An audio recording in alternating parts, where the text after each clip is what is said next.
In the world of fitness, bodybuilders are known for their impressive size and muscle. But how useful is all that in a real fight without skill, experience, and stamina? Here are some moments when real fighters make delusional bodybuilders doubt the usefulness of having muscle.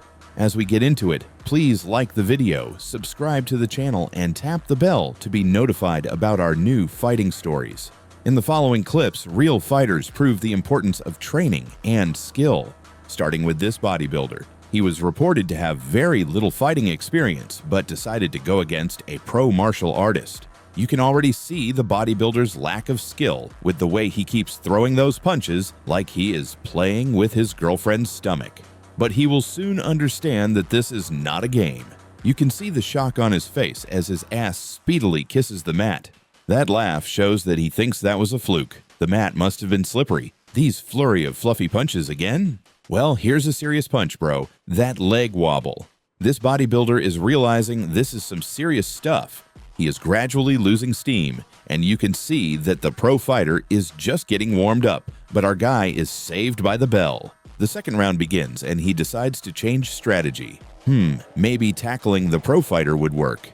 It doesn't, and what's more, this pro fighter pulls an Uno reverse card on our bodybuilder, tackling and slamming him. Not once, but twice. Followed by a beatdown. The bodybuilder is saved again, but for long. The bodybuilder's coach yells, "Go!" and the bodybuilder pulls out a move that would have been devastating if a real fighter had done it. The pro fighter not only ate that move like chips, but he also turned it into a crazy throw. Brilliant. At the end of the fight, you have to give credit to the bodybuilder. He was a good sport about the whole thing. The event really showed the stark difference between bodybuilding and real fighting. And the pro fighter barely broke a sweat, while this bodybuilder was pretty humbled by the experience of fighting a pro. This next bodybuilder soon realized his mistake. The guy in red is Bradley Martin, podcaster and bodybuilder, and he was challenged by a fan who is clearly untrained. And the takedown was quick.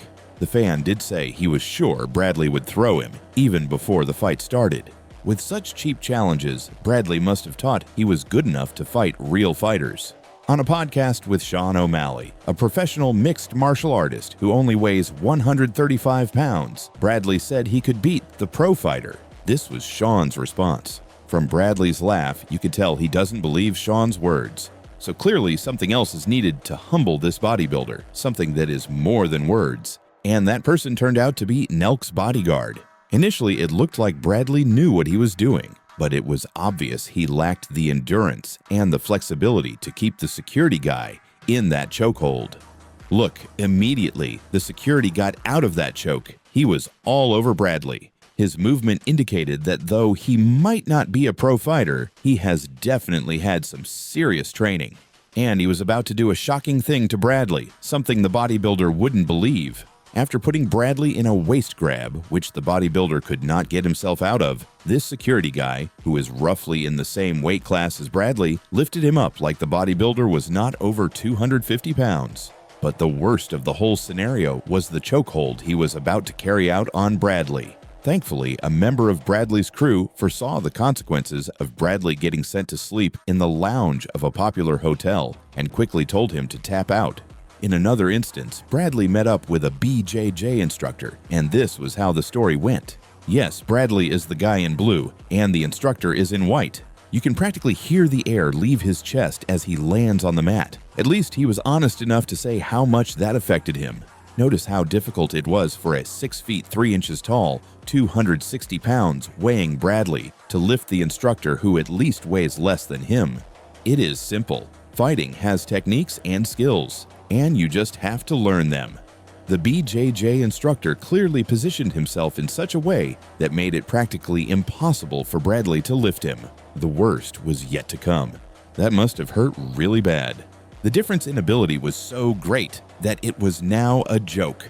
Another instance of bodybuilding failing in a fight, and perhaps the best example, is from Hafthor Bjornsson, also known as the Mountain in Game of Thrones, and his spar session with BJJ superstar Gordon Ryan. Standing at 6 feet 9 inches and weighing almost 400 pounds, Hafthor won the World's Strongest Man competition in 2018. But when he faced off with Ryan, who is 6 feet 2 inches and weighs 240 pounds, it was a different story. Hafthor struggled to overpower Ryan even though he was bigger and stronger, he just couldn't.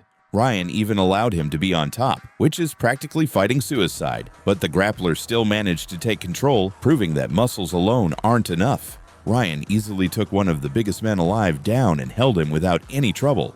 Hafthor was so impressed that he had to confess that Ryan's skills and experience made him want to learn more. Bet that this would change his and any other bodybuilder's mindset about being able to beat any professional fighter in a fight. Being muscular doesn't mean you have the skills, endurance, or technique needed for combat sports. Professional fighters train for years to master their craft, while bodybuilders focus on muscle growth and appearance. Don't forget to like the video, subscribe to the channel, and tap the bell to be notified about our new fighting stories.